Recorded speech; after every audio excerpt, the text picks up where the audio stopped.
In this video, we're going to look at creating toolpaths for the stool design that we laid out in the first part of this tutorial. I'm going to show you how you can choose the different sheets of material that we nested the parts onto and then assign the profile toolpath to those sheets. We're going to look at lots of different options within the profile toolpath, such as adjusting the pass depth and changing things like the ramping and the ordering of the toolpaths. In addition, we're going to show you how to do this when the material has been set up from the table surface or the base of the material, if you prefer to think of it in that way. So let's go ahead and start a new copy of the software.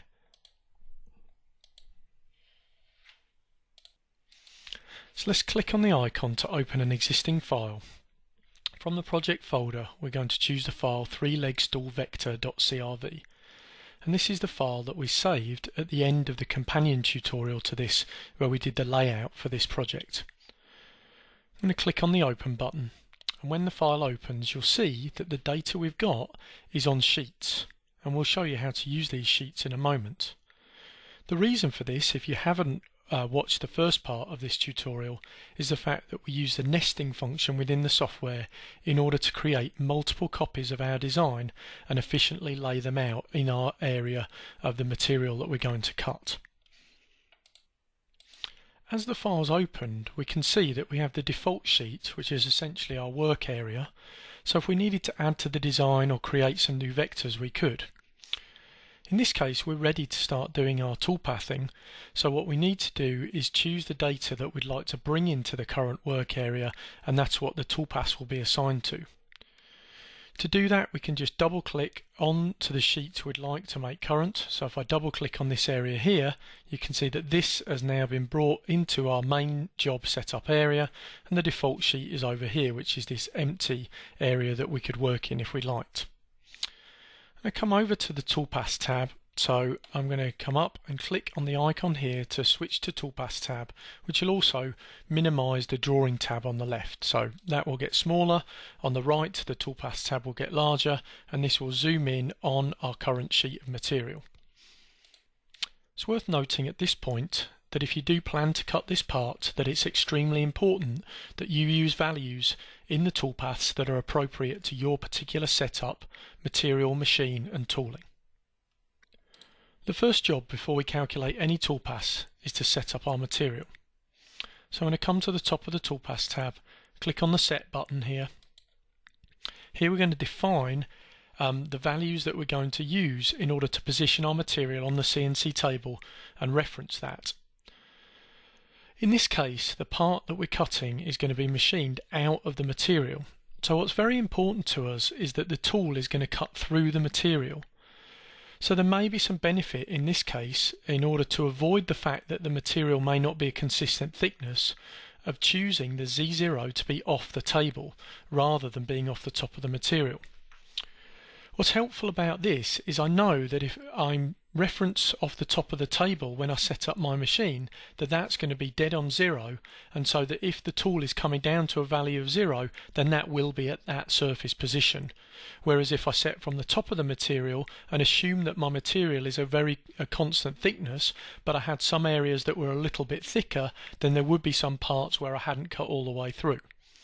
This is a completely personal preference, and you should always choose whichever you're most comfortable with to work. In this case, we'll choose going off the table because it'll give us an opportunity to show how that type of setup could be used within the software. Now, working our way down the form, we're going to set the lower left-hand corner, where the red square is shown here, to be X, Y, 0. Check the rapid gaps above material. They're both reasonable, 0.2 inches above. The home start position is an absolute value, and now we're setting Z0 off the table. We have to remember the bottom of our block is 0, so the top of our block is at a height of plus 0.75. So this start position at the moment is inside the material. If we were to not notice that and hit OK, then the software will give us a warning and tell us that our current home Z position is too low. So if we hit OK, what it will do is automatically set that value so that it's at a safe height.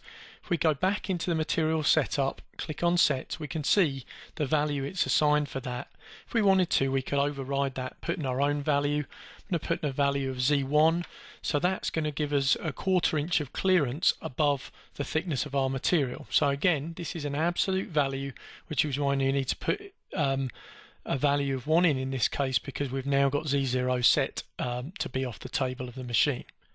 So let's hit OK, and we now need to select the data that we'd like to machine, and we can go into the profile toolpath, which is this icon here. The start depth and cut depth are relative values based on the position of the top of our material. So in this case, the start depth is going to be 0 because we want to start at the top, and we want to cut all the way through. Now there's a variable we can use in a calculation within the form here to get the depth of our material if we can't remember the value. And so in here I could come in, I could type Z and hit the equals sign on the keyboard, and that will automatically fill in the value that's equivalent to the Z depth of our material. Next we're going to come down and set the tool. I'm going to click on the select button, come into the tool database, and from under the Imperial end mill tools we're going to choose 0.25 inch end mill, a 1/4 inch end mill, and hit OK.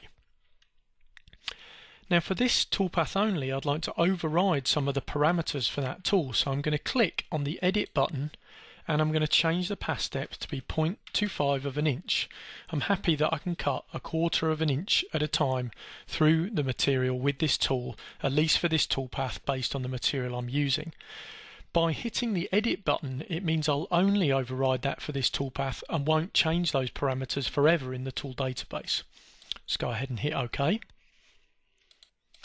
You may have noticed when we updated the pass depth there that the number of passes shown here where the cursor is updated from 6 to 3.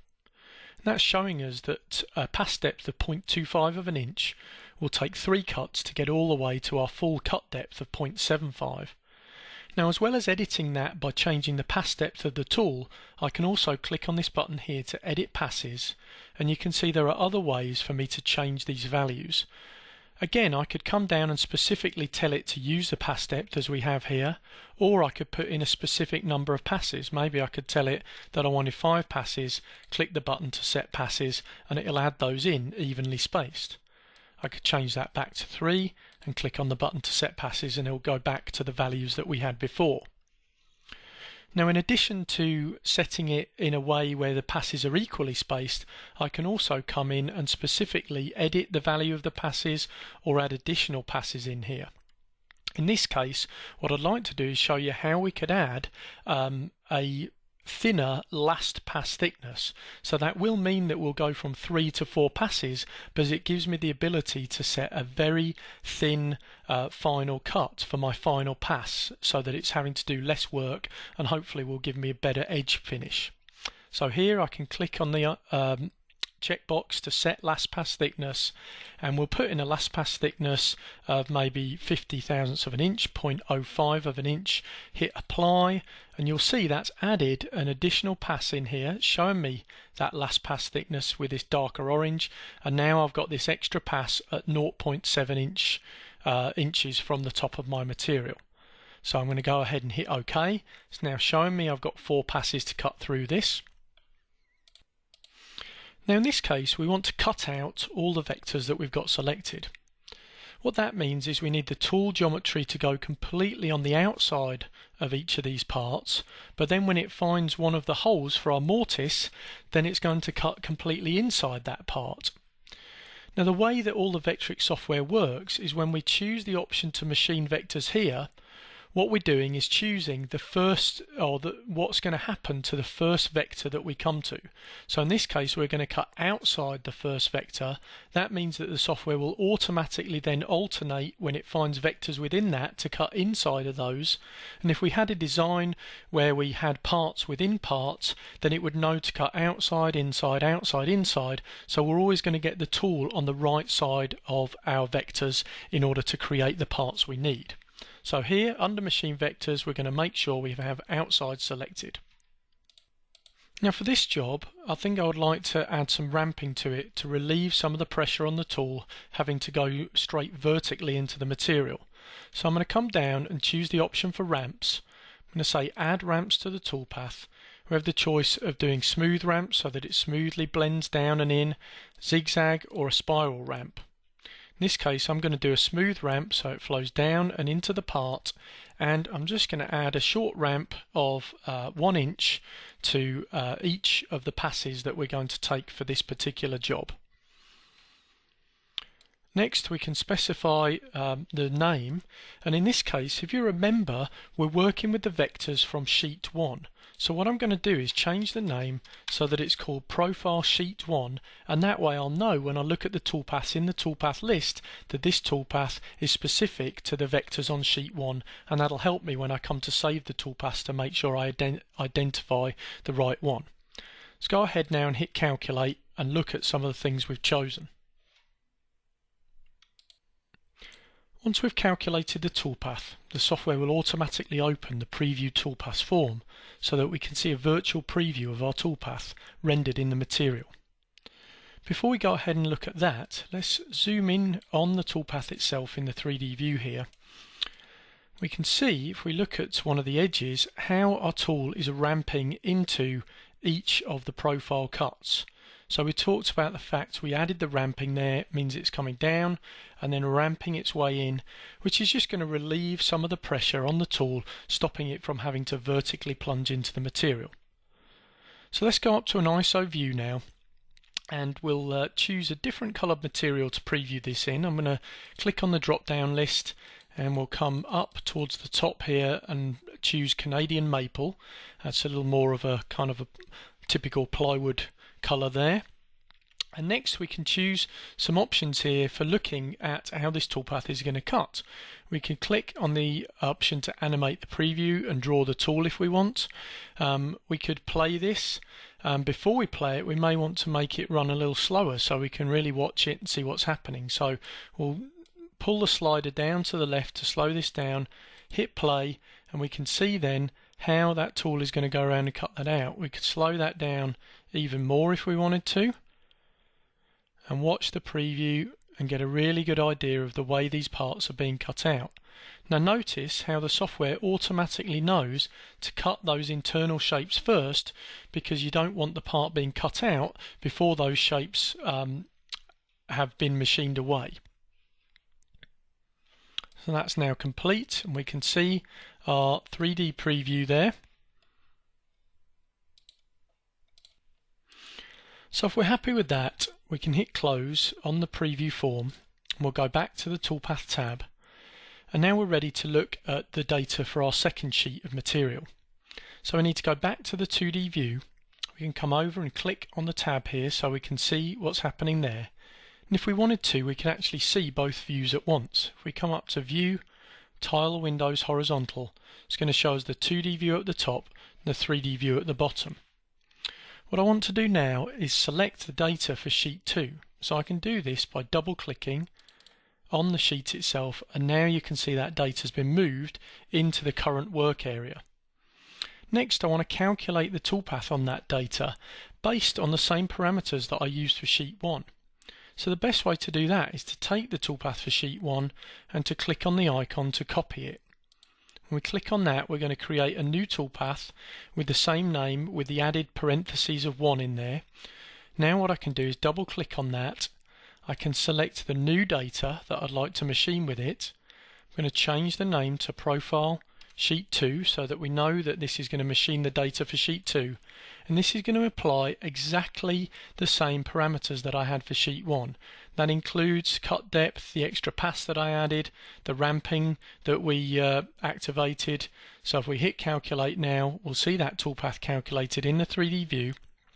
If I want to preview that, I can maximize the 3D view, and you can see that before we preview this we need to reset it from the preview of our original sheet. So let's click on the button to reset preview. We can go ahead now and click on the button to preview selected toolpath. You can see which one's selected because it's bold in the list down the bottom here. So we'll click that, and there we can see that being animated again. If we wanted to speed it up, we can, right to the point of it running through as fast as it is possible.